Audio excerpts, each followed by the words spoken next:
lettres, qu'on leur donne les outils qu'il faut pour réussir. De lutter contre une espèce d'ambiance délétère. Je suis professeur de radiologie à l'université de Johns Hopkins.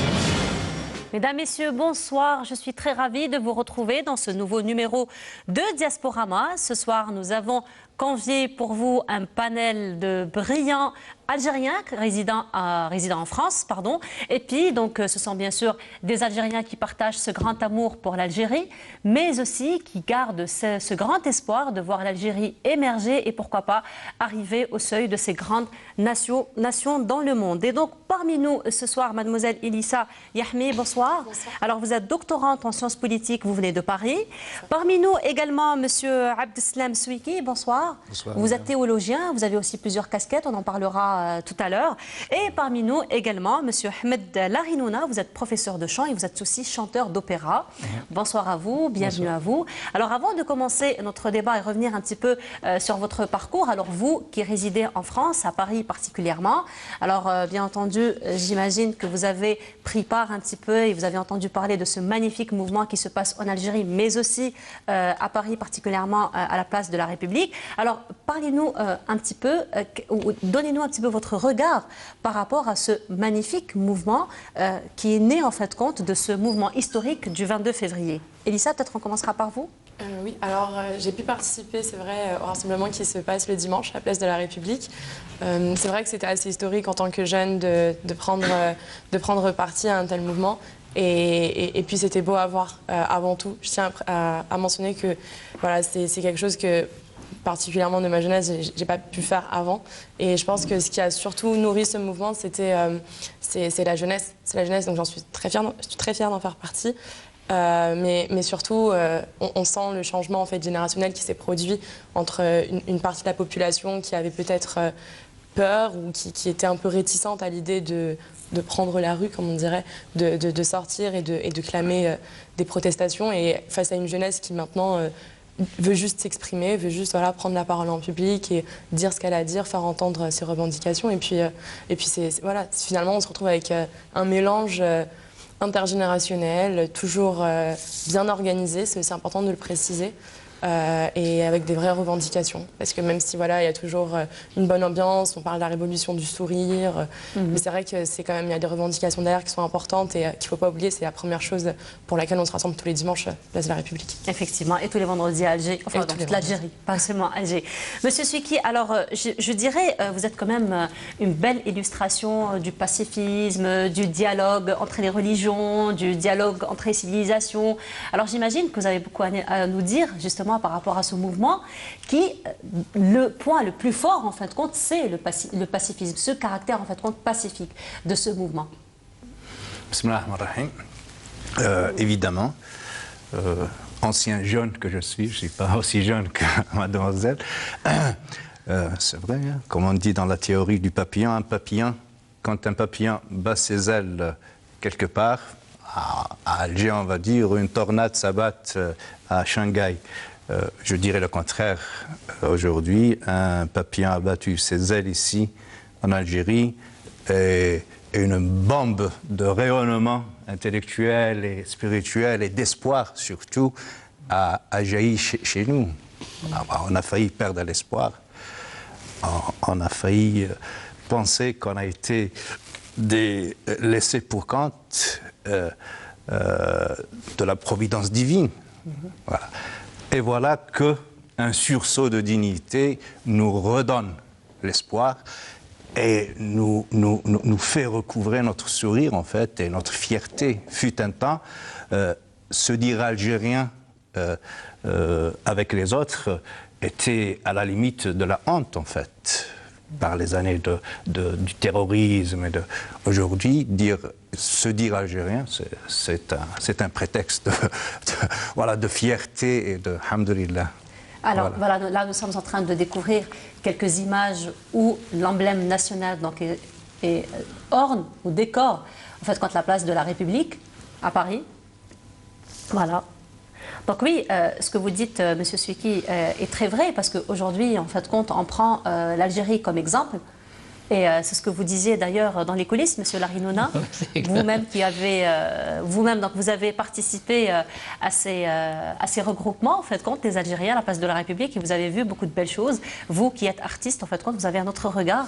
Moi, je vois toujours du point de vue oreille, chant. Oui. Et ils chantent. Ouais, c'est des gens qui on les entendait chanter dans les stades, mais c'est des chants qui sont devenus pas dans un stade, mais pour revendiquer des chants qui disent bon voilà. On revendique notre liberté, on revendique notre belle société, on revendique notre culture, on revendique... C'est tout ça, notre sport, tout ce que vous voulez dans tout domaine. Et puis, ça m'a fait vraiment plaisir de voir, comme tout Algérien ou Algérienne, c'est avec quel pacifisme et avec quelle organisation. Ils sont d'une organisation exemplaire. D'une organisation exemplaire, quand vous voyez comment... vous voyez même pas un policier autour de la place de la République. Mais c'est étonnant. Oui. Et quand la veille, vous allez voir les gilets jaunes, il y a des policiers partout. Alors que pour la place de la République le dimanche, il n'y a pas un seul policier. En fait, il y a d'autres gilets, mais pas jaunes. Non, c'est orange. Oui, c'est orange. Et puis, qui ont une mission particulière d'ailleurs. Ah ben, les gilets orange. Ah, je ne savais pas. Et puis, ce que moi je remarquais, c'est qu'il y a parmi les manifestants, il y a des Africains qui disent prenez l'exemple, et voilà, prenez l'exemple des Algériens qui sont en train de donner une bonne leçon au monde entier. Moi, ça m'a fait plaisir de voir ça. Oui, effectivement. Et ça, vous vouliez rajouter quelque chose? Oui, sur ce que vous disiez. Oui. Bon, je commencerai par le fait qu'on est vraiment tous africains et je pense qu'il n'y a pas de peuple qui est là pour donner des leçons à d'autres peuples. Non, c'est pas de mais c'était juste une façon de dire, bon voilà, c'est un exemple. Prenez, c'est-à-dire que c'est à vous de voilà, réveillez-vous un peu. Et quand on voit aussi ce qui se passe dans d'autres pays, que ce soit au Soudan ou ce qui s'est produit aussi il y a quelques années en Tunisie, c'est vrai qu'il y a quand même ce réveil de la jeunesse et il y a aussi Bon, on parlait d'organisation, c'est vrai que les Gilets oranges, quand on va à la place de la République, on les trouve qui organisent, qui font attention à la sécurité, qui sont là pour nous protéger, non pas pour nous surveiller, mais pour nous protéger réellement. Oui. Et c'est vrai que même ce qui se passe quand on est à la place de la République, c'est voilà, il y a des mouvements de fête, il y a aussi des vraies discussions qui ont lieu, et c'est ce à quoi servent les Gilets oranges. Et ce qui est aussi remarquable par rapport à ces mouvements, c'est le pouvoir en fait qu'a la jeunesse et cette vivacité d'esprit à pouvoir adapter des paroles, adapter des slogans, à les changer selon l'actualité qui se passe 3 heures auparavant.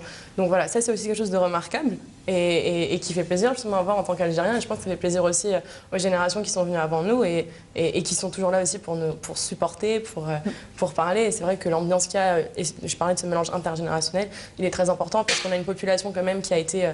Enfin, j'ai l'impression, en tout cas, assez apeurée et traumatisée de la décennie noire. Et justement, dans les champs, quand vous mentionniez, justement, il y a aussi ce rappel de la décennie noire. C'était, voilà, il y avait quand même ce climat de peur qui était instauré. Et puis, je n'irais pas non plus jusqu'à parler de honte, parce que je pense que dans les années 90, même si j'ai pas vécu, en tout cas, je suis juste née, mais...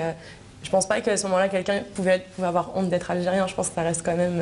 La fierté fait partie de nos gènes et personne n'aura honte d'être algérien, peu importe ce qui se passe. Mais aujourd'hui, c'est vrai qu'on est encore plus fiers de le scander parce qu'on est fiers de ce mouvement, en fait, derrière. Voilà, alors justement, dans cette même lancée, quelle est un petit peu votre lecture de ce processus de changement, de la dynamique de la jeunesse particulièrement, face justement à cette crise politique? Alors, concernant plutôt la diaspora, c'est vrai qu'il y a... Bon, j'imagine qu'il n'y a pas seulement les jeunes, mais tout le monde a des revendications différentes. Et c'est aussi ce qui fait la beauté de ce mouvement, même s'il y a un objectif commun, c'est voilà, avoir un changement qui se fasse de manière pacifique. Et c'est aussi pour ça que c'est important que, dès le départ, les premiers manifestants parlent de Silmiya Silmiya, parlent de Khawa Khawa, parce que c'est ce qui aussi établit un vrai lien de confiance entre les différents manifestants. Comme vous disiez, on est en famille en quelque sorte, donc on ne va pas avoir peur de l'Algérien qui est à côté de nous ou derrière nous. Mais ce qui s'est... Par rapport au changement politique qui est attendu, c'est vrai que les jeunes, et particulièrement la diaspora, veulent un vrai changement qui se fasse de manière démocratique, mais en même temps, voilà, qui est une sorte de renouveau, une nouvelle indépendance. Et la diaspora se sent peut-être, par ce qui s'est passé auparavant, moins légitime de prendre la parole, mais ce qui est important, c'est que ça intensifie en fait le mouvement qui se passe sur Alger. Et vous parliez de l'expression du papillon qui bat des ailes. Si le papillon battait des ailes seulement en Algérie, je ne vais pas dire Alger parce que ça ne se fait pas pour tout le reste de l'Algérie, mais si le papillon battait des ailes seulement en Algérie, le mouvement, il perdrait rapidement son souffle. Et c'est là que la diaspora est importante, parce que ce soit à Montréal, que ce soit à New York, que ce soit à Washington, que ce soit à Paris, à Marseille, on est là aussi pour voilà, accompagner, que ce soit tous les jours, que ce soit le vendredi ici en Algérie, que ce soit le dimanche, pendant les week-ends ailleurs dans le monde. On est là pour accompagner, on est là pour soutenir.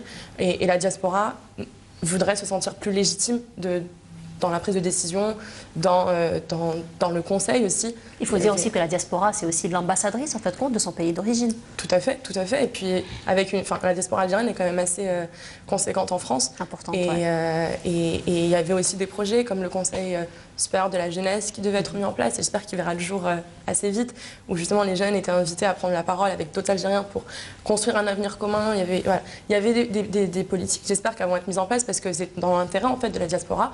Et même le terme diaspora, finalement, on peut se poser des questions, parce que quand on regarde des pays, d'autres pays africains, des pays voisins, voilà, le lien avec le pays d'origine n'est pas forcément aussi fort que celui des Algériens, mais ils ont une autre manière d'être reconnus quand ils retournent dans leur pays d'origine. Et ce que la population algérienne de France voudrait aujourd'hui, c'est voilà, de ne pas juste être considérés comme les immigrés qui viennent en vacances, par exemple. Ouais. C'est voilà, d'être vraiment des ressortissants.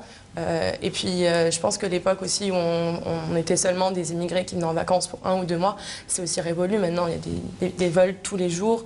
Enfin, il y en a une dizaine de vols tous les jours. Beaucoup d'Algériens ne vont pas que pour les vacances. Ils passent la moitié de l'année ici, même quand ils travaillent à l'étranger. Donc, voilà, il y a ce lien aussi qui fait que les frontières, en fait, même quand on parle de diaspora, elles s'évaporent, parce que les communications, que ce soit les transferts d'argent, tout ça, ça se fait en fait de manière comme si on était dans le même pays, sauf que du coup il y a une autre devise. Mais la diaspora ne doit plus être considérée comme un morceau à part qu'on exclut en fait de tout le processus des décisions politiques. Et ça doit faire partie, complètement partie intégrante de la transition à venir. Alors, Monsieur Larinouna, justement, au-delà de la question ou au-delà de l'événement historique du 22 février, donc comme événement déjà politique, comme volonté de changement, il y a aussi ces revendications, en fait, de la part de la jeunesse, une revendication qui parle de liberté, mais pas liberté politique, j'ai envie de dire, mais aussi liberté de créativité, liberté de création, liberté aussi de faire entendre sa voix. Mais en fait, compte, si on parle de libérer ce genre de contexte, cela dit qu'il y a un échec quelque part, qu'il y a peut-être des soucis quelque part qui sont liés à ce manquement ou à cette absence de projet culturel. Qu'est-ce que vous en pensez? Moi, ce que je peux dire, d'après ce que j'ai vu dans les télévisions étrangères, quand je ne dirais pas seulement algériennes, je vois par exemple Arte ou TV5, regardez, c'est un peuple vraiment artiste. Je dis le mot artiste.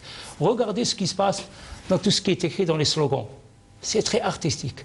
Regardez comment ils chantent, c'est artistique. En chœur, en plus ils chantent juste, c'est important. Voilà, ça c'est l'oreille. C'est le professionnel qui le dit. Qui parle.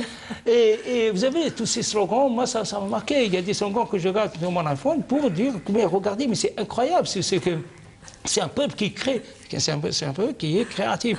Vous voyez des enfants, des vieux... Alors monsieur, il faut chanter même si on n'a pas une belle voix, hein. Ah non, il faut chanter. Vous savez que le chant, je ne suis pas là pour donner un cours de chant, hein, comme j'ai dit. Le chant en lui-même est une thérapie. Et notre ami, quand il dit aussi même le Coran, le Karim, il faut le psalmodie. Il ne faut pas le lire, il faut le psalmodie. Et quand on voit l'adhan c'est du chant aussi. Alors ça veut dire que le chant en lui-même est une thérapie. Alors si vous chantez, vous allez vous apaiser votre corps, votre esprit. Oui. Alors, Monsieur Larinouna, il faut dire que vous êtes une véritable saga de la musique andalouse. Hein, on dit bien que vous êtes le jeune Joselito. Joselito. Ça ne origine pas du tout, hein, ça. Mais vous l'êtes parce que vous avez commencé par ça. Je connais les années. Voilà, vous avez été gratifié de tous les honneurs à l'Académie de Gnessine, si je ne me trompe pas, de Moscou. Vous étiez aussi l'élève du célébrissime Solite Bolchoï, théâtre, Vladimir Delionov. Voilà, pour ne pas dire de bêtises. Alors aujourd'hui, justement, l'écosystème culturel algérien doit un peu s'inspirer de votre, j'ai envie de dire, de votre réussite, n'est-ce pas? Je ne sais pas si on peut dire réussite. Moi, je dis, j'ai juste mon parcours tout simplement artistique. Alors c'est nous qui le disons. Ah ben d'accord, je l'accepte. C'est nous qui le disons. Merci. Parce que, au fait, nous avons des amis, des collègues aussi qui sont chanteurs, qui sont musiciens. Et quand ils veulent, au fait, avoir un avis s'ils ont bien fait leur travail ou pas, ils disent qu'ils donnent toujours aux amateurs à écouter leur musique parce qu'ils n'écoutent pas comme un professionnel avec une oreille musicale, mais beaucoup plus avec le cœur. Donc, ils ressentent ou ils ne ressentent pas la mélodie. Donc, nous, amateurs que nous sommes, on peut dire que c'est un parcours réussi, machallah. Non, je dis Après, que la musique, c'est un grand plat. Oui. Et on ne peut pas manger juste... On va essayer de toucher à tous les plats. Et après, on aime ou on n'aime pas. Si on veut rajouter ou pas, ça, c'est question de goût. Et chacun peut... D'accord. Alors, je reviens un petit peu à votre réussite. Alors, justement, comment on peut cloner, si on puisse dire, votre réussite et puis faire profiter un petit peu votre parcours et l'intérêt que vous avez donné à la musique, au chant, aux jeunes d'aujourd'hui qui sont très artistes et très créatifs. On l'a vu lors de ces manifestations, d'ailleurs. Moi, je pense qu'on a une jeunesse vraiment très belle, pour vous dire, et puis très créative. C'est cette jeunesse qui ne demande qu'à apprendre. Moi, souvent, je dis, j'aimerais bien, de temps en temps, venir dans mon pays pour donner au moins des masterclass, ou faire profiter ces jeunes pour leur donner mon savoir. Et je fais profiter cette jeunesse de mon savoir. Et ça me tient à cœur. J'aimerais bien venir de temps en temps, venir faire des masterclass ou donner mon savoir à cette jeunesse qui, je pense qu'elle a besoin de moi. Pourquoi? Parce que je pense qu'en tant qu'Algérien, je vais le faire avec cœur et avec jalousie pour son peur, pour son pays. Voilà. Alors là, Monsieur Larinouna, avec votre permission, on va voir un extrait d'un des spectacles que vous avez donné. Et on revient juste après pour en commenter. Allez, je vous laisse découvrir cet extrait et on revient juste après.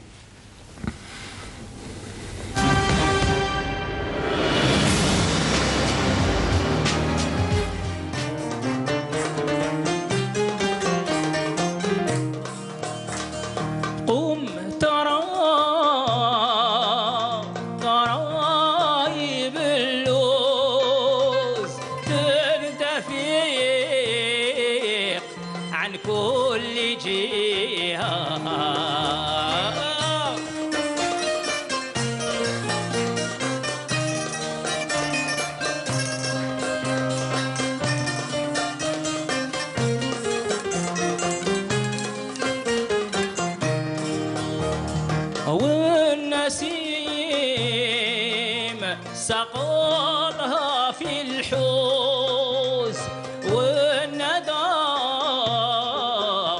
كبب عليها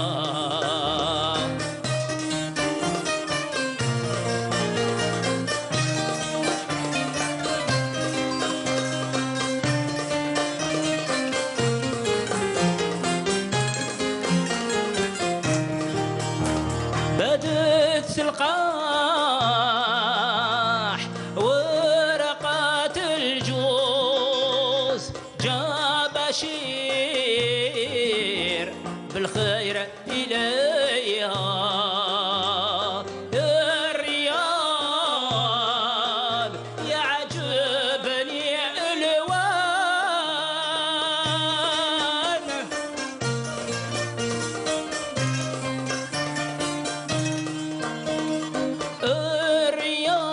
الرياض يعجبني الوان ما احسنوا فصل الخلاعه يا نديم هيا. Voilà, c'était donc un extrait. Alors, vous vous rappelez un petit peu de ce spectacle? Oui, bien sûr, c'était au Centre culturel algérien à Paris. C'est le chant andalou, la rencontre du fado et le flamenco. Et je fais participer avec moi une chanteuse du fado et du flamenco pour qu'on puisse passer d'un genre à un autre. Alors que c'est la musique andalouse qui a inspiré, c'est-à-dire c'est la terre ibérique qui a vu la naissance de ces trois genres. Voilà. Alors, Monsieur Larinouna, il faut dire que c'est vrai que vous avez un petit peu ce projet de venir, de faire des masterclass masterclass, d'enseigner un petit peu les jeunes Algériens. Mais vous avez quand même répondu auparavant présent aux différentes sollicitations ici en Algérie, puisque vous avez vous-même prôné dans les années 80 cette pédagogie musicale ici même à la télévision algérienne. Ah, ça ne me rajeunit pas du tout. C'était en 88. C'est des cours de solfège. Oui. Des cours de solfège à la télévision algérienne. À l'époque, c'était l'unique télé. Oui, les années 80. Oui. Voilà, c'est les années 80. C'était en plusieurs clubs, je crois, 88, 87, 88. Voilà, donc c'était des cours de solfège. De solfège que vous donniez à travers la télévision algérienne. Voilà, c'est ça, oui. Voilà, donc ça a commencé comme ça. Ça a commencé comme ça. Voilà, donc prochainement, pourquoi pas, effectivement, des masterclass avec les jeunes Algériens. Avec plaisir, vraiment avec plaisir. Inch'Allah. Alors, ça vous dit de revenir un petit peu aux années 88-87 pour voir un petit peu les cours de solfège que vous donniez à travers la télévision? Là, je vais découvrir. Je vais découvrir avec vous. Allez, on va voir quelques images en noir et blanc. C'était en noir et blanc? Si, je crois que c'était en couleur, non? Ça a commencé. Ah, d'accord. Voilà, ça a commencé. On va voir quelques images donc de cette émission que vous faisiez.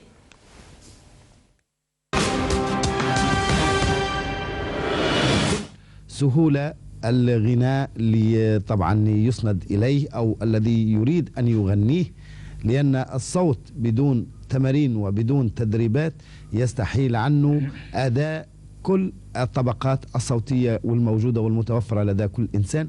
فالصوت هو آلة بشرية العظيمة اللي طبعا منحنا الله سبحانه وتعالى حتى نستطيع أن نعبر بها على كل مكنوناتنا وكل ما دخلنا، سواء في النغم الموسيقي أو في الأداء الكلامي أو في التمثيل المسرحي أو في أي شيء كان. فالأستاذ لارينونا ممكن يحدثنا عن دراسة قسم الأصوات. مساء الخير. مساء الخير، شكرا.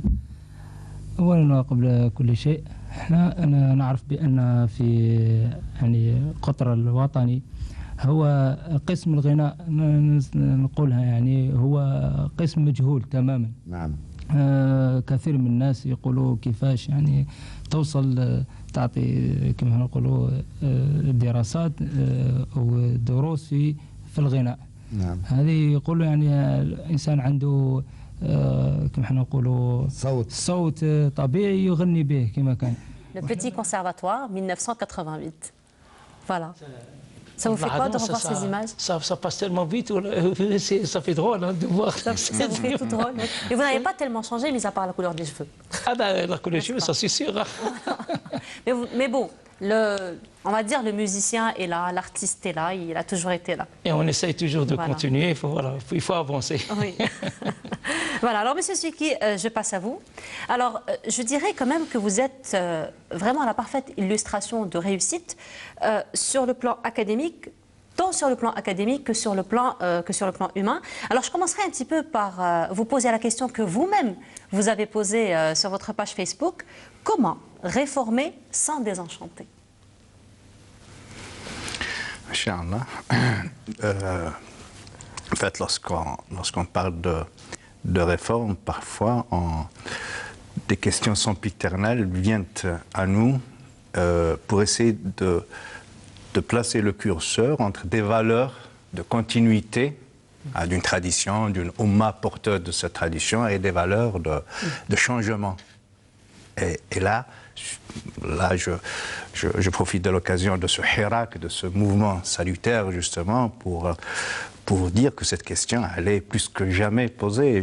Et je vois des bipolarisations, si vous voulez, en la matière. Donc des gens qui désirent une rupture claire et nette avec tout. Hein?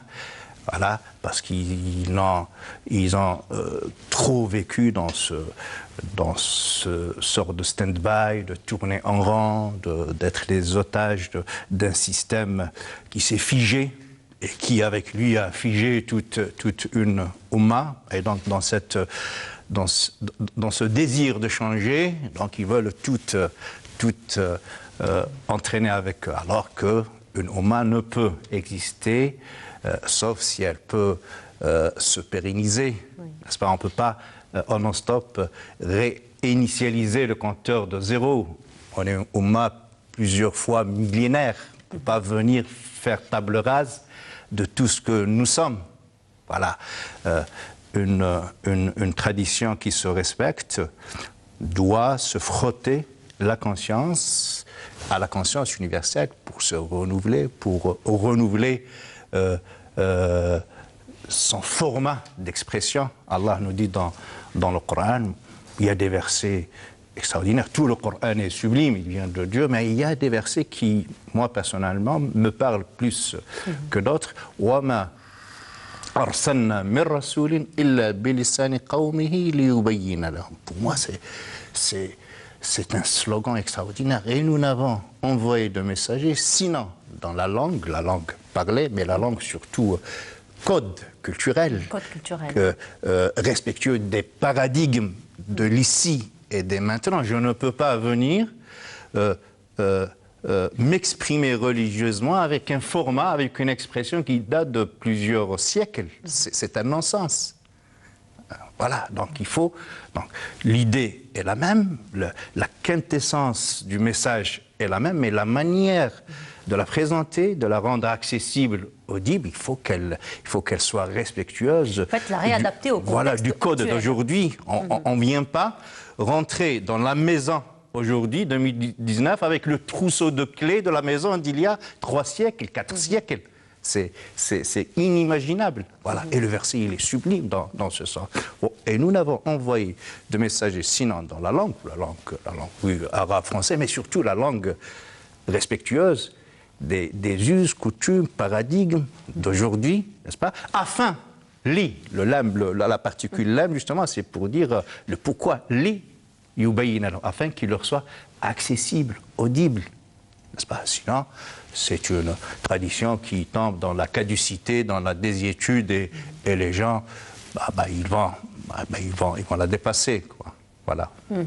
Alors justement, l'Algérie en ce moment est en plein agora où des propositions, des idées, des brainstorming populaires sont en pleine effervescence justement pour bâtir une nouvelle république. Alors quel est l'apport du mathématicien que vous êtes, du communicant, de l'imam, justement pour accompagner ces jeunes-là afin que toutes ces propositions en fait compte puissent être concrétisées réellement dans ce changement politique? Je commence par dire que modestement, je dois d'abord les écouter. J'ai bien écouté mademoiselle quand elle a critiqué le mot honte, et je le prends, bien sûr. Et vraiment, je suis impressionné par la qualité d'exégèse.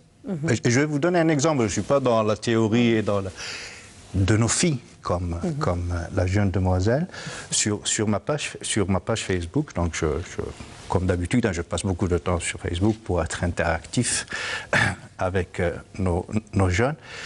Et je vois une fille répondre à un garçon de chez nous, d'ici, qui lui sort le verset coranique « Waqarna fi buyutikun » restez cloîtrés, calfeutrés chez vous, les filles.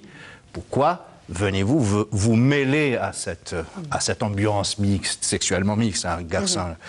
Et elle de répondre, subhanallah, et j'ai pas pu me priver de lui dire un mot, vraiment.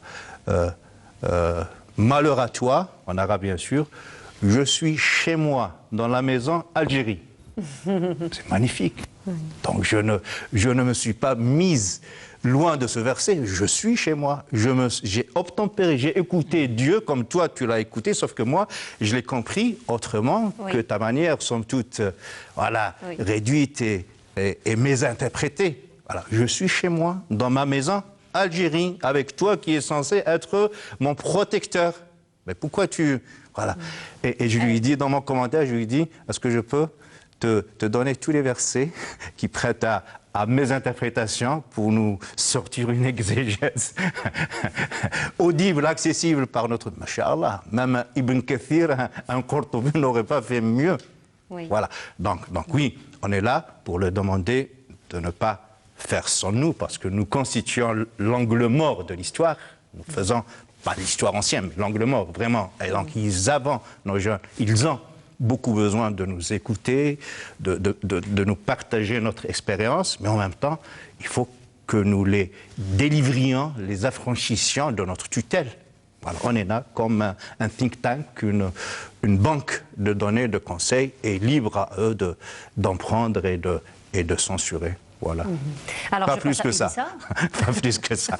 Alors, du moment que vous parlez de cette j'ai envie de dire, belle participation de la gente féminine, j'ai envie de dire, à ces manifestations et à ce mouvement de changement radical, en fait, compte, pour passer à une nouvelle république. Alors, Elissa, vous-même, donc, c'est vrai que vous avez passé beaucoup de temps à Paris, mais vous avez toujours gardé cet attachement avec l'Algérie et vous avez en fait compte privilégié toujours à ce qu'il y ait toujours un retour vers l'Algérie, notamment dans vos stages, par exemple, parce que vous avez fait déjà votre stage ici à Canal Algérie, vous êtes passé à Sonatrach aussi, vous avez fait un petit tour au Centre africain de recherche antiterrorisme. Donc vous avez toujours gardé cette relation. Donc à chaque fois, vous revenez en Algérie, donc pour diverses raisons. Alors quels sont justement les motifs ou les motivations qui vous laissent revenir à chaque fois donc, pour avoir ce lien? Bon, c'est vrai que c'est assez familial, le fait d'avoir été en France pour étudier. Il y a toujours cette recherche, en fait, comprendre aussi comment est-ce qu'on adapte notre double identité par rapport au milieu où on se trouve. Et pour moi, c'était en fait profiter pleinement des deux pays et ne pas mettre de côté une identité plus qu'une autre. Et l'Algérie, bon, j'y suis née, donc forcément, il fallait que je construise ce lien avec mes parents, avec ma famille étendue en Algérie. Et c'est aussi pour ça que j'ai fait le choix de m'orienter vers un domaine qui me poussait à revenir.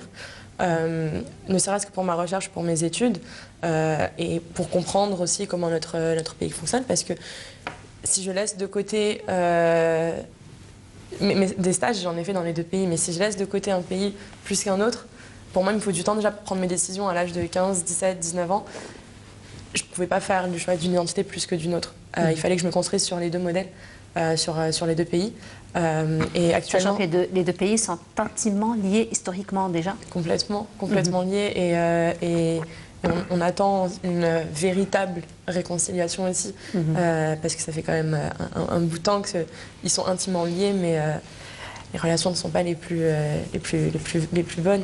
Mais ce qui était important pour moi aussi, c'était voilà, de comprendre mon pays en tant qu'Algérienne, pas juste en tant que ressortissante ou en tant qu'émigrée ou immigrée.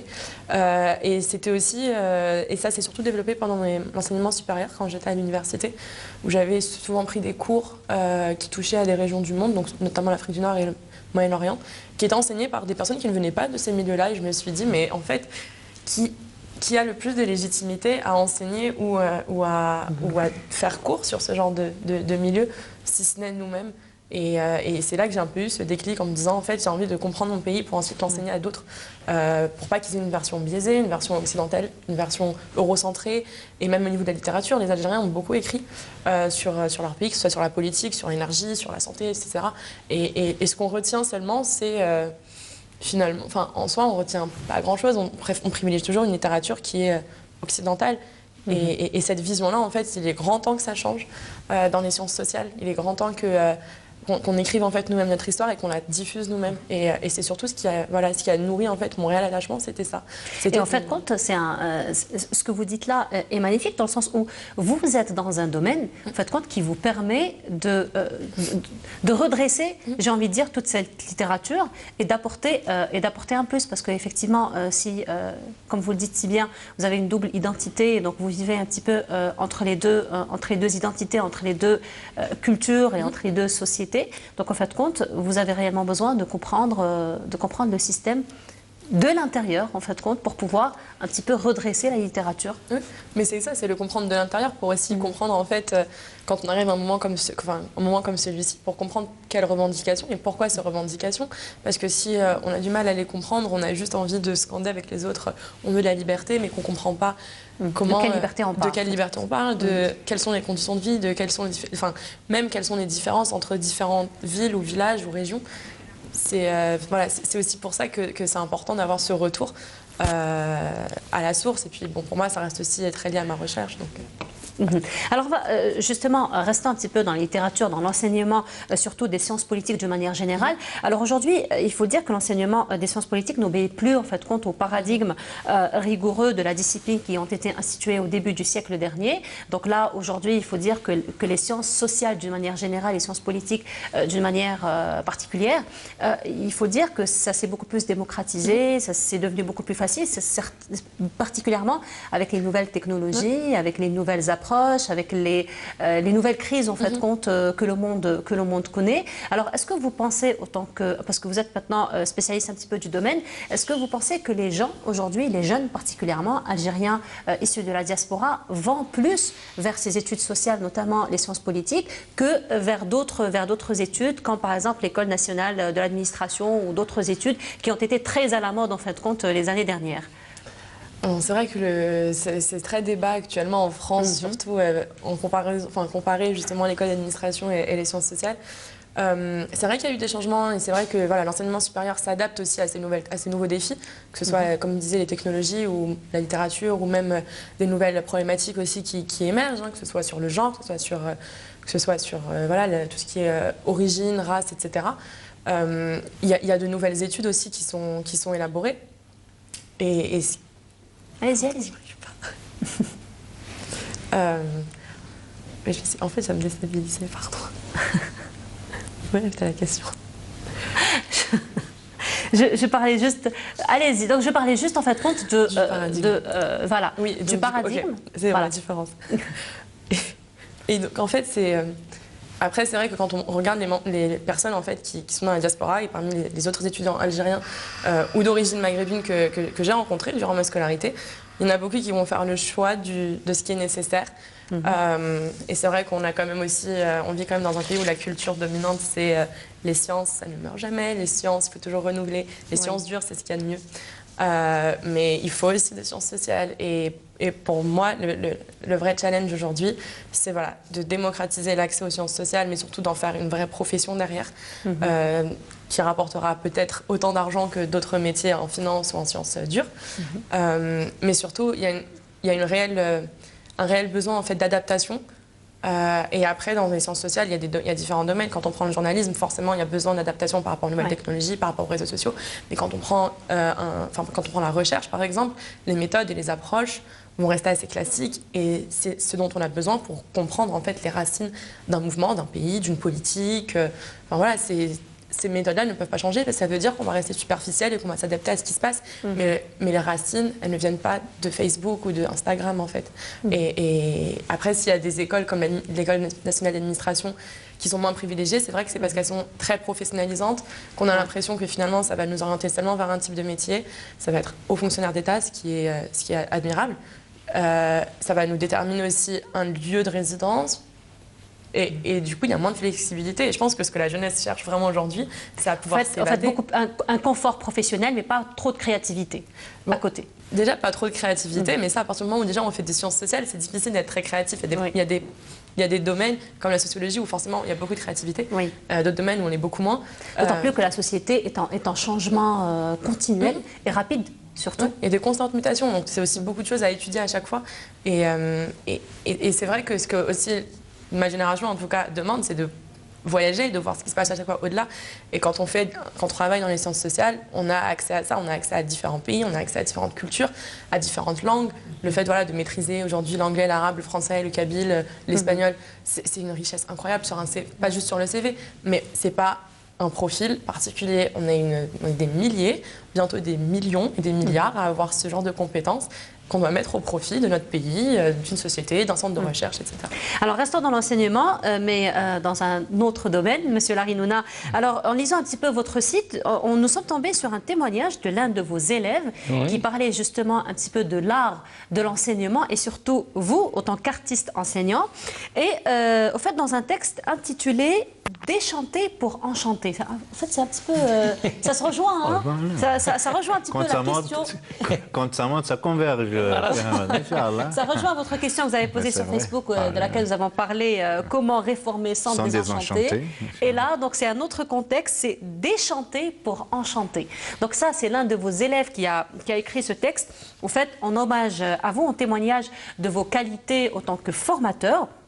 Alors justement, parlez-nous un petit peu de cette réussite que vos élèves, en fait, en témoignent, et quels sont vos atouts surtout dans l'enseignement du chant et de la musique.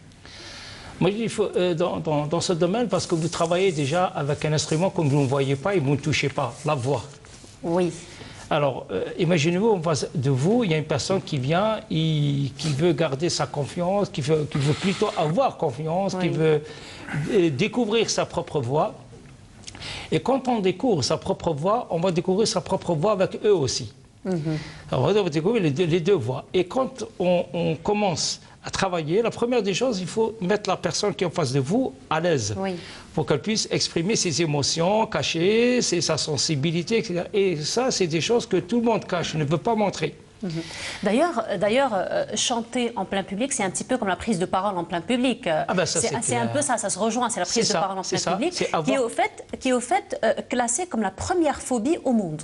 Ben c'est ça, parce que, comme on dit, vous êtes en soirée, comme ça arrive à tout le monde, on est en pleine soirée, oui, et on demande à quelqu'un de chanter « Ah non, si je chante, il va pleuvoir, si je chante, etc. etc. » Or que c'est pas vrai, même les grands chanteurs, lorsqu'on les met devant le fait accompli, ils sont très gênés. Hein, c'est clair, oui, parce que il y a des sentiments, il y a des choses, il y a des émotions, il y a une sensibilité qu'on ne veut pas montrer, qui reste... c'est une intimité, on ne touche pas à notre intimité.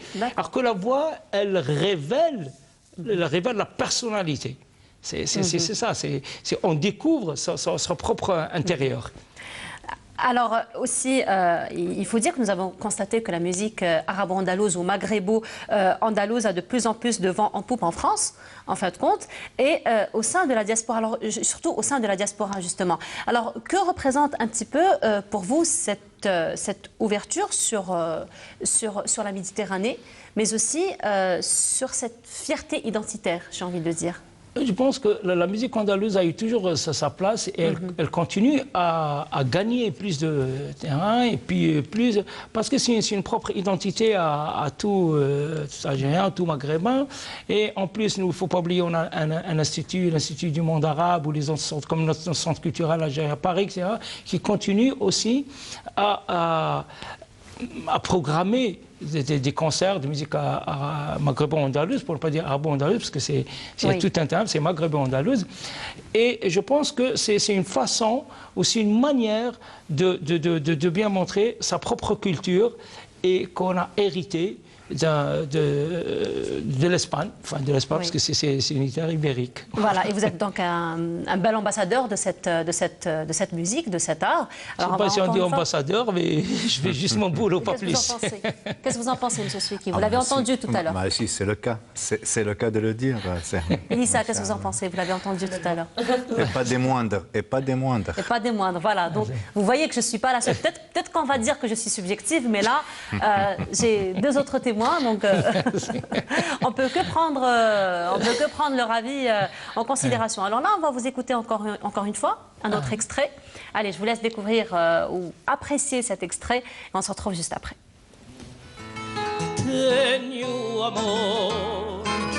Amor de dor, amor mayor, amor llorando ton menor, en ton menor maior fado,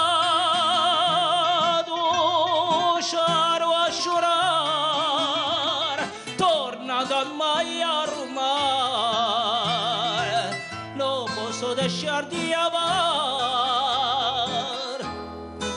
oh meu amor en pecado,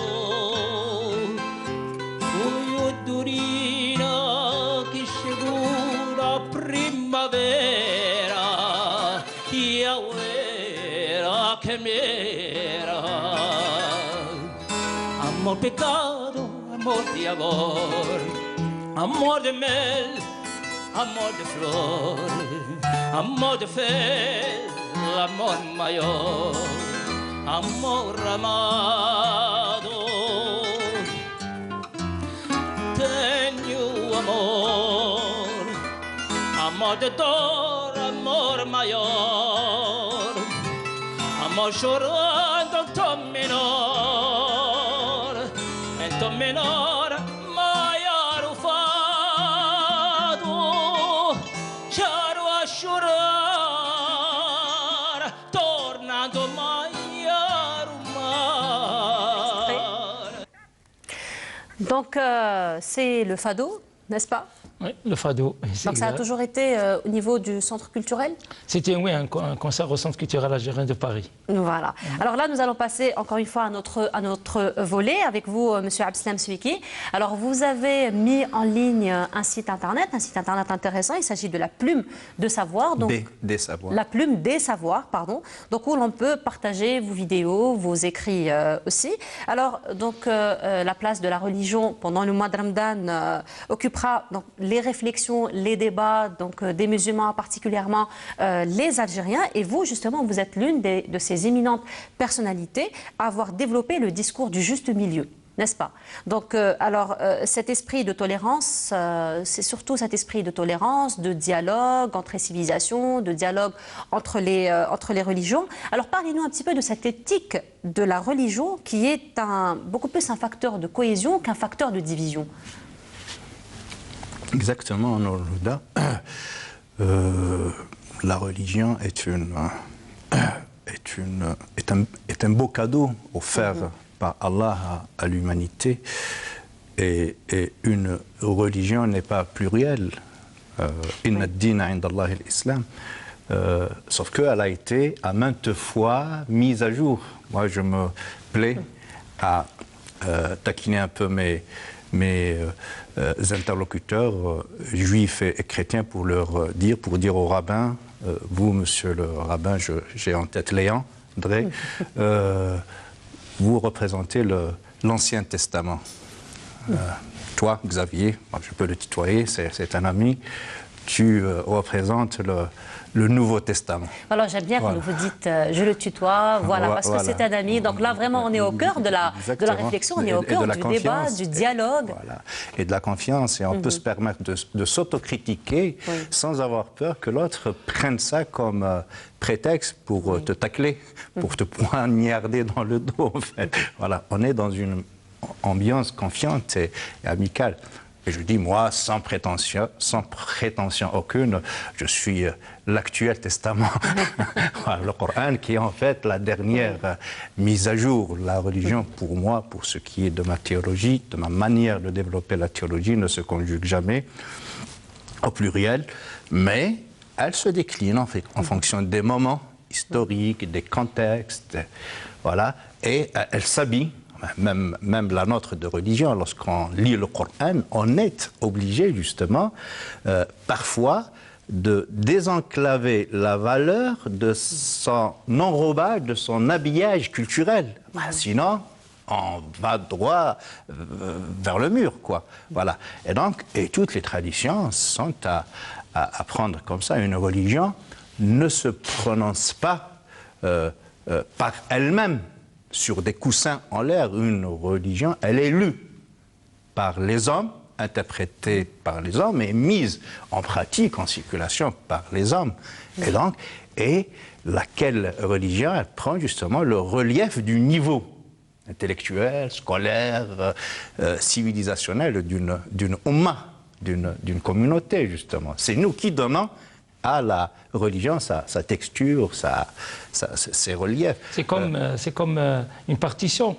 Si elle est bien interprétée, on découvre la beauté, et si elle est mal interprétée, on a tout détruit. Donc c'est du pareil. C'est l'œuvre ouverte, disait Umberto Eco, l'œuvre ouverte et le rôle de la perception. Moi, quand mademoiselle a parlé tout à l'heure de la sociologie, moi ça m'interpelle, parce que parmi mes plusieurs casquettes, j'ai fait un DEA en sociologie de la communication, et j'ai fait une enquête sur une population d'enfants entre 8 et 12 ans, et j'ai analysé vraiment un peu comment cette population se comportait par rapport aux images télévisuelles, ce chewing-gum des yeux de nos enfants et comment à travers justement ces images télévisuelles, l'enfant développe son héros, hein, son modèle, voilà. Et donc, il y a l'œuvre ouverte qui est interprétable, différent selon le récepteur en fait. C'est comme une fresque, hein. Le verset coranique aussi. Anzala minas sama'i ma'an fasalat awdiyatun biqadariha. Donc Allah fait tomber de chez lui une pluie abondante, pure et purifiante, mais chaque vallée ne contiendra que en fonction de ses dimensions. J'expose ce vers à une pluie déluvienne, un déluge de Noé, ce récipient ne prendra qu'à mesure de ça, n'est-ce pas? Et c'est exactement pareil à l'homme. C'est plus, l'homme ouvre son gosier spirituel bien sûr, plus l'homme travaille ses prédispositions, il recevra d'autant de spiritualité, de provision divine en fait.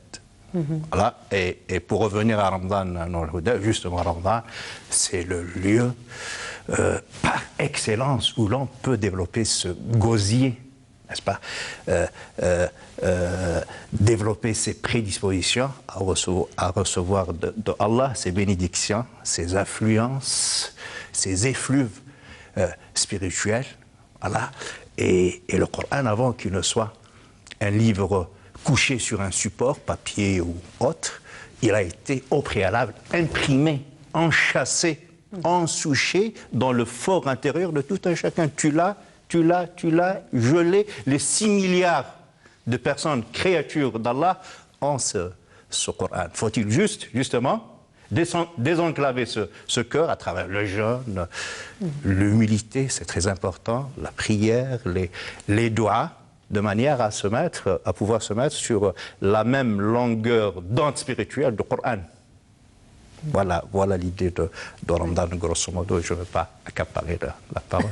Alors, dans cette même lancée, il faut le dire, Monsieur Souiki, la diaspora algérienne, une bonne partie de la diaspora algérienne, justement, travaille dans ce sens, travaille dans le dialogue, travaille dans l'échange. Et puis, il y a beaucoup de belles images de solidarité pendant le mois de Ramadan auprès donc, de la diaspora. Et là, je vous propose donc de voir ce reportage qui a été fait par notre collègue et l'orchestre, en fait, compte de notre émission Yazid Ait Mahiddin sur la mosquée de Istres.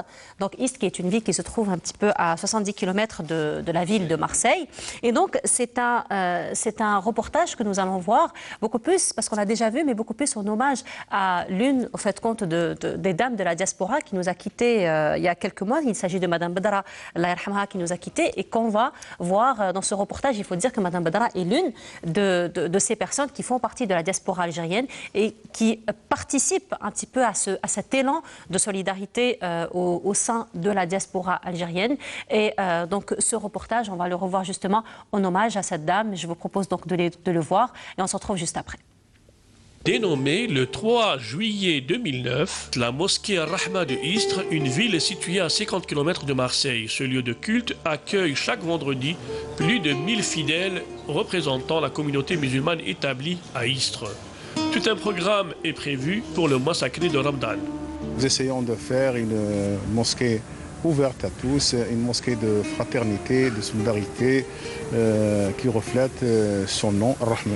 Il faut récupérer les dons, les donations des fidèles et des généreux donateurs pour pouvoir commencer à organiser les menus, les courses à faire. Et donc le gros de travail, c'est avec les cuisinières. Et ensuite, trouver une équipe en rotation qui puisse le soir servir les repas qu'on va délivrer tout au long du mois de Ramadan. Pour le mois sacré Ramadan, on est en plein préparatif. Cette année, il y aura beaucoup de monde sûrement pour l'iftar parce que dans cette ville, cette année, on a reçu des réfugiés pakistanais. En plus, il y a des Soudanais, des Syriens et les Chibani à proximité. Donc, il y aura beaucoup de gens pour venir rompre le Ramadan tous les soirs, Inch'Allah. on le voit. Ici, les femmes de la mosquée de Istres sont à pied d'œuvre pour la préparation des menus pour le mois sacré de Ramadan. Ce qui compte effectivement, la solidarité, la sociabilité. On essaie de se rencontrer et de faire venir les gens qui n'ont pas de moyens. On est très content de les recevoir à la mosquée. La moitié, c'est les gens qui habitent au foyer et ça passe très très bien. Il y a une très bonne organisation, il y a de la solidarité. Ce qu'on fait, c'est qu'on prépare shorba, harira, et on est plusieurs sœurs. Il y a des Marocaines, il y a des Algériennes, il y a même des Tunisiennes. Prières, jeûnes et autres rituels de dévotion et de contemplation, le mois du Ramadan est présage de bonheur et de miséricorde. Une pensée à tous les Chibani, la première génération d'immigrés venus travailler dans les usines de Istres.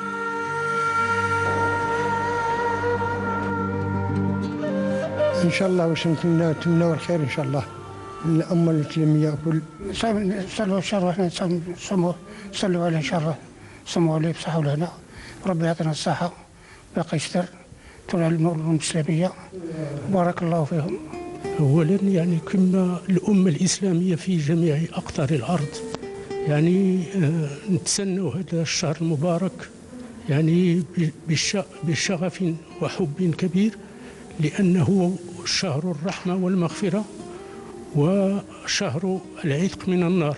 Le mois de Ramadan, et on le fait dans la mosquée et tous les gens et tous les musulmans ils sont invités à manger tous les soirs pour le Ramadan quoi. Je dirais bon Ramadan à tous les musulmans et puis je souhaite que ça va durer comme chaque année. Je souhaite un bon Ramadan à toute l'Umma islamia partout dans le monde et ici à Istres. Alors mes vœux c'est la paix. Je vous souhaite le salam et à tous les musulmans de Istres et du monde entier.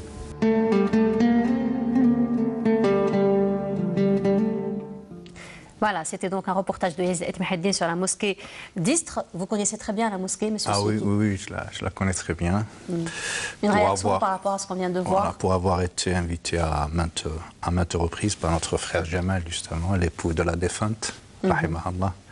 Oui, Jamal Badala, donc c'est l'imam de la mosquée? Non, pas l'imam, c'est le recteur. Il a un imam, mais lui, c'est le recteur. D'accord. Alors voilà, donc la défunte, la Rahmaha, c'est Madame Badra qui nous a quittés. Voilà. Jamal, c'est un vrai créateur du lien en intra, donc avec nos co-religionnaires et avec les autres. Si vous avez pu, moi je l'ai vu passer à la télé, effectivement, il était notre invité, dans une pièce théâtrale avec un curé, justement, pour, Inch'Allah, donc un recteur qui se met dans la peau d'un acteur, d'un comédien, machallah. Nato le Sage, la pièce, au fait. Elle a été jouée ici, au niveau du Théâtre National d'Alger, il y a quelques mois. Exactement. Effectivement. Voilà. Effectivement. Alors, vous parliez tout à l'heure, juste avant le reportage, monsieur Souiki, que on va dire, les 7 milliards de créatures de Dieu ont tous un petit peu ce courant, en fait, cette religion dans le cœur. Et puis, c'est vrai que même les artistes ont toujours ce côté pieux, ce côté religieux. Alors, je vais passer à vous, monsieur Larinouna. Alors, il faut dire que, en fait, le critère de l'aspect vocal est déterminé, si je puisse dire, dans la sélection des muezzins, n'est-ce pas? C'est clair. Quand vous, par exemple, en toute franchise, quand vous entendez quelqu'un qui fait l'appel à la prière, Allahu Akbar. Vous sentez rien. C'est pas comme Allahu Akbar, Allahu Akbar. Vous m'avez défoncé, j'allais vous demander de le faire. Inch'Allah. Inch'Allah. Voilà. Alors la régie ne vous a pas bien écouté. On réclame. Au fait, voilà, c'est vraiment pour rejoindre un petit peu l'art et la théologie. Donc c'est vrai qu'il y a un petit peu ce lien dans la voix. Je vais vous dire quelque chose qui, je pense que, à mon avis, très importante à le savoir. Pourquoi Alash, Rasoul sallallahu alayhi wa sallam, il a demandé à Bilal de faire l'adhan et pas à quelqu'un d'autre. Il y a beaucoup qui pensent parce qu'il était noir, parce que باش ما كاش الفرق بين هذا الفرق بين العمل إلا بالتقوى. Non, c'est parce que, il faut le dire, parce que Bilal, c'était le seul qui avait une belle voix, un beau timbre, et il avait une voix de ténor. C'est-à-dire une voix de ténor, c'est une voix d'homme aigu, et la voix aiguë, elle porte. Et quand une voix aiguë porte, ça veut dire que les micros. Il faut que celui qui est à 100 mètres, 200, 300 mètres, il se met à l'adhan, et il dit que la mosquée pour faire sa prière.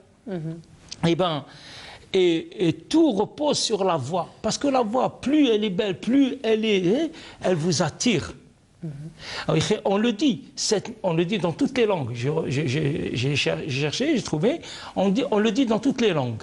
Cette voix m'a touché. Est-ce que cette voix vient vous toucher comme ça? Jamais. Elle vous met dans son monde vibratoire. C'est ça ce qui vous fait vibrer. Vous allez vivre et vous allez vibrer avec cette voix. C'est ça l'adhan. Qui coule l'adhan, شباب. Non, je vais faire ma prière. Il y a Dieu qui m'appelle.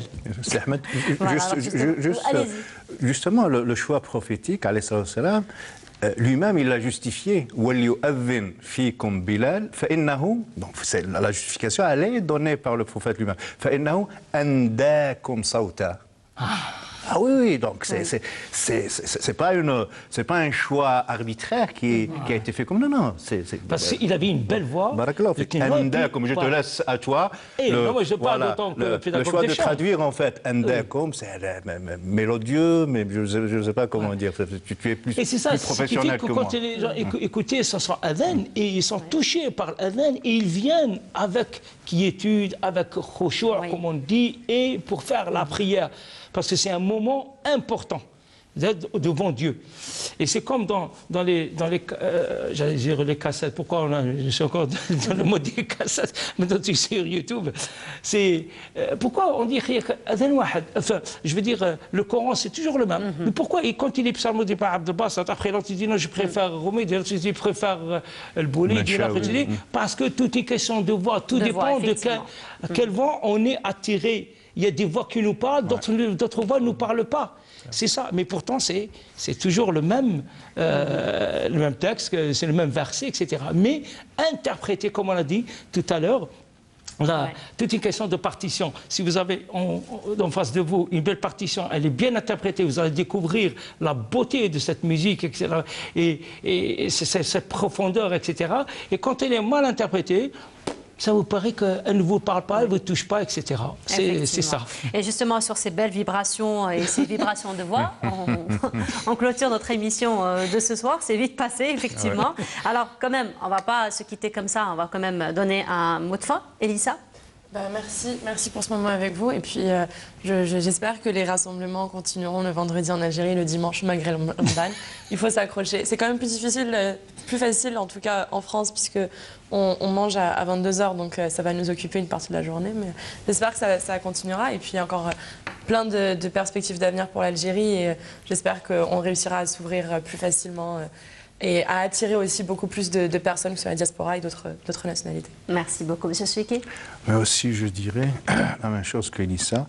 Moi, je rends vraiment grâce à Allah, subhanahu wa ta'ala, qui a fait que ce sursaut de dignité soit fait avec l'institution militaire et pas contre. Parce qu'on a vu, par ailleurs, à chaque fois que ce genre de sursaut s'est fait contre cette colonne vertébrale des pays, ça a suscité la destruction chez nous. C'est la direction de cette institution elle-même qui nous demande de veiller à ce que ce Hirak se pérennise, qu'il soit juste dégagé de ses ex-croissances. Et c'est tout simplement magnifique, espérant que ce Hirak aille jusqu'au bout, Inch'Allah, dans la réalisation de ses objectifs et surtout de la délivrance de ce mal que l'Algérie a vécu depuis 1962, de la France-Algérie, qui est devenue de la mafia Algérie, et qu'on recouvre comme le Rwanda, subhanallah, à deux pâtés de maisons de chez nous. Il faisait partie justement de ces pays qui vivaient sous le joug de la France-Afrique, et depuis son génocide, il s'est délivré. Et là, le Rwanda, là, tu vois Kigali avec ses réseaux routiers et autoroutiers, ils n'ont rien à envier au Japon. En un laps de quelques années, et l'Algérie, avec son génie, sa pluralité, sa multi-ethnicité, son positionnement géographique et géostratégique, Inch'Allah, elle produira un joyau qui sera profitable pour tout le monde. Transversalement, Maroc, Tunisie et toute notre appartenance arabo-musulmane, et longitudinalement, n'est-ce pas, au-delà de la Méditerranée, pour créer du lien et faire recouvrer au peuple leur amitié qui a été compromise par les gouvernements. Effectivement, merci beaucoup, M. Larinouna. Moi, tout ce que je peux dire, c'est que le Hirak continue, bien sûr, dans la bonne voie, avec une belle voix, pour faire entendre sa voix. Et puis, je vous dis aussi, Sahar al-Nakoum, un bon mois de Ramadan, Inch'Allah, pour tous les Algériens et puis le monde musulman. Et ça m'a fait plaisir d'être parmi vous ce soir et j'espère que ce n'est pas la dernière.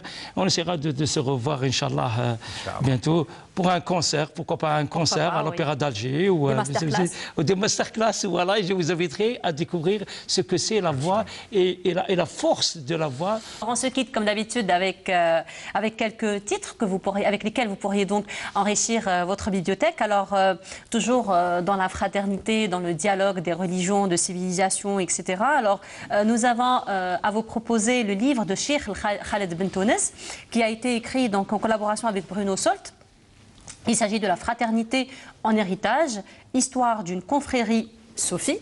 Voilà. Et puis, nous avons un deuxième titre aussi à vous proposer. Il s'agit de La France et ses musulmans, un siècle de politique musulmane de 1895 à 2005. Un ouvrage qui a été donc écrit par Sadaq Sellem. Et ce sont alors celui donc de La France et ses musulmans, il s'agit donc des éditions Kasbah. Et celui donc de Cheikh Ben Tounes, des éditions Albin Michel. Voilà, alors si vous voulez réagir à cette émission ou encore vous voulez la revoir, les réseaux sociaux sont à votre disposition, à savoir la page Facebook intitulée Diasporama ou encore notre chaîne YouTube Canal Algérie. Voilà, ça a été un très grand plaisir pour moi de vous avoir accompagné cette soirée. Je dirais à tout le monde Sahar Mdankoum et Tsomob Saha Oulhana. Je vous retrouverai avec grand plaisir la prochaine fois.